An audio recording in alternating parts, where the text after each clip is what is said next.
आज की इस डीप टाइप चर्चा में स्वागत है। ट्रेडिंग की दुनिया बाहर से देखने पर ना चार्ट्स और नंबर्स का एक बहुत ही कॉम्प्लेक्स जाल लग सकती है, लेकिन सच तो ये है कि मार्केट का मूवमेंट किसी भी रैंडम तरीके से नहीं होता। इसके पीछे एक बहुत ही लॉजिकल और क्लियर आर्किटेक्चर है जिसे हम प्राइस एक्शन कहते हैं। ये प्राइस एक्शन ही वो नींव है जिस पर पूरी की पूरी ट्रेडिंग टिकी है। तो चलिए बिना किसी देरी के सीधे इसमें डाइव इन करते हैं और इस आर्किटेक्चर के सबसे बुनियादी हिस्से को डिकोड करते हैं। आज के एजेंडा पर एक क्विक नजर डाल लेते हैं। Number 1 the mental model, number 2 the role reversal, number 3 lines and stairs, number 4 drawing true zones और अंत में नंबर 5 कॉन्फ्लुएंस फॉर स्ट्रेंथ। तो शुरुआत करते हैं सेक्शन 1 से, the mental model, the house and the ball. Market में प्राइस आखिर मूव कैसे करती है, इसे समझने के लिए ना एक घर की इमेजिनेशन करते हैं। मार्केट की प्राइस बिल्कुल एक घर के अंदर मौजूद चीजों की तरह ही बिहेव करती है। आप सोचिए, अगर कोई किसी कमरे में खड़ा है तो वो हवा में नीचे क्यों नहीं गिरता? सीधी सी बात है, क्योंकि घर का फर्श उसे रोकता है। फर्श एक ऐसा बैरियर है जो नीचे गिरने से बचाता है। ट्रेडिंग में भी ठीक ऐसा ही होता है। जब प्राइस तेजी से नीचे गिर रही होती है तो एक ऐसा लेवल आता है जो उसे और नीचे जाने से रोकता है, उसे एक तरह का सहारा देता है। इसी लेवल को सपोर्ट कहते हैं। सिंपल शब्दों में कहें तो ये मार्केट का फर्श है। ठीक इसके उलट अब बात करते हैं रेजिस्टेंस की। ये रेजिस्टेंस बिल्कुल घर की छत की तरह है। इमेजिन कीजिए, उसी कमरे में खड़े होकर अगर एक बॉल को पूरी ताकत से ऊपर की तरफ उछाला जाए तो क्या होगा? क्या वो बॉल छत को पार करके सीधे आसमान में चली जाएगी? बिल्कुल नहीं। वो छत से टकराएगी और बाउंस होकर वापस नीचे फर्श पर आ गिरेगी। जब प्राइस ऊपर की ओर बढ़ रही होती है तो रेजिस्टेंस वो दीवार या छत है जो उसे और ऊपर जाने से रोकती है और वापस नीचे की तरफ धकेल देती है। आगे बढ़ते हैं सेक्शन 2 की तरफ, the role reversal, breaking the ceiling. देखिए, फर्श नीचे गिरने से रोकता है और छत ऊपर जाने से रोकती है, लेकिन मार्केट्स हमेशा एक ही कमरे में बंद नहीं रहते। और यहीं पर एक बहुत ही दिलचस्प सवाल सामने आता है। कोई भी मजबूत से मजबूत दीवार हमेशा के लिए तो नहीं टिक सकती। तो क्या होता है जब प्राइस आखिरकार उस छत को इतनी ताकत से हिट करती है कि वो टूट ही जाती है? इसी को मार्केट की भाषा में ब्रेकआउट कहा जाता है। यहाँ सबसे कमाल का पॉइंट ये है कि इस घर वाले मॉडल में जब बॉल छत को तोड़कर दूसरी मंजिल पर चली जाती है तो सोचिए, वो पुरानी छत अब क्या बन गई है? वो पुरानी छत अब नया फर्श बन गई है। जो दीवार पहले ऊपर जाने से रोक रही थी, उसे पार करने के बाद वही दीवार अब नीचे गिरने से रोकने वाला फर्श बन जाती है। पुराने रेजिस्टेंस का नया सपोर्ट बन जाना प्राइस एक्शन का एक बहुत ही खूबसूरत और पावरफुल नियम है। और अगर सपोर्ट फेल हो जाए तो क्या होगा? ये फेलियर बिल्कुल उल्टे तरीके से काम करता है। अगर प्राइस किसी मजबूत फर्श यानी सपोर्ट को तोड़कर नीचे बेसमेंट में गिर जाए तो अब वही फर्श ऊपर आते वक्त छत यानी रेजिस्टेंस का काम करेगा। मतलब जो सपोर्ट पहले सहारा दे रहा था, टूटने के बाद वही सबसे बड़ी रुकावट बन जाता है। चलिए अब आते हैं सेक्शन 3 पर, lines and stairs, identifying levels. अब इस इमेजिनरी घर से बाहर निकलते हैं और समझते हैं कि ये सब एक्चुअल चार्ट्स पर कैसे दिखाई देता है। चार्ट पर इन लेवल्स को पहचानना ही सबसे पहला और जरूरी काम है। लेवल्स खोजने से पहले टाइम फ्रेम का चुनाव बहुत जरूरी है। बिगिनर्स के लिए ये टाइमलाइन समझना एकदम अनिवार्य है।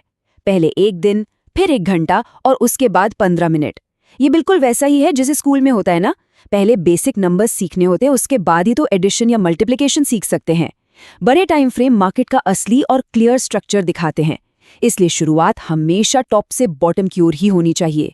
मार्केट में प्राइस हमेशा 2 अलग अलग तरह के स्ट्रक्चर्स बनाती है, हॉरिजॉन्टल लेवल्स और trend line levels. Horizontal levels बिल्कुल उन फ्लैट दीवारों और फर्शों की तरह हैं जिनकी हमने अभी बात की। ये साइडवेज या एक रेंज में फंसे मार्केट में इस्तेमाल होते हैं। दूसरी तरफ ट्रेंड लाइन लेवल्स सीढ़ियों की तरह होते हैं। जब मार्केट किसी डायरेक्शन में ट्रेंड कर रहा होता है तो प्राइस इन्हीं सीढ़ियों पर कदम रखते हुए धीरे धीरे ऊपर या नीचे की ओर बढ़ती है। Moving on to section 4, drawing true zones, practical application. चलिए उन जरूरी रूल्स को समझते हैं जो चार्टिंग प्लेटफॉर्म पर इन लेवल्स को एकदम एक्यूरेट तरीके से ड्रॉ करने के लिए इस्तेमाल किए जाने चाहिए। ये रहे वो 3 अहम स्टेप्स। स्टेप 1, चार्ट पर कम से कम 2 बाउंस पॉइंट्स खोजें। एक सिंगल टच कभी भी एक वैलिड लेवल को कंफर्म नहीं कर सकता। कम से कम 2 पॉइंट्स का मिलना बहुत जरूरी है। स्टेप 2, हमेशा रेक्टेंगल टूल या पैरेलल चैनल टूल को सिलेक्ट करें। सिंगल लाइन को नहीं। और स्टेप 3, ड्रॉ करते वक्त कैंडल की बॉडी और विक दोनों को उस बॉक्स के अंदर कवर करना सुनिश्चित करें। अब इस विक के कॉन्सेप्ट को क्लियर करना जरूरी है। एक असली मोमबत्ती की कल्पना करें। उसमें मोम होता है और बीच में एक धागा होता है। चार्ट्स पर मौजूद कैंडल स्टिक्स भी बिल्कुल वैसी ही होती हैं। जो सॉलिड हिस्सा है वो मोम या बॉडी है, और जो पतली धागे जैसी लाइन ऊपर या नीचे निकली होती है उसे विक कहते हैं। यह विक उस टाइम फ्रेम की एक्सट्रीम हाई या लो प्राइस को दर्शाती है। इसीलिए इसे रेक्टेंगल बॉक्स के अंदर शामिल करना बेहद जरूरी है। यहाँ एक बहुत बड़ी गलती पर ध्यान देना जरूरी है जो अक्सर ट्रेडर्स करते हैं। मार्केट्स कभी भी किसी एक perfect razor thin single line से बाउंस नहीं करते।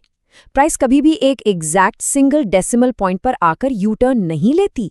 मार्केट हमेशा चौड़े थिक जोन्स या एक एरिया में आता है और वहां से रिवर्स होता है। इसीलिए सिंगल लाइन टूल की जगह रेक्टेंगल टूल का इस्तेमाल अनिवार्य है। Finally, section 5 confluent for strength, the ultimate setup.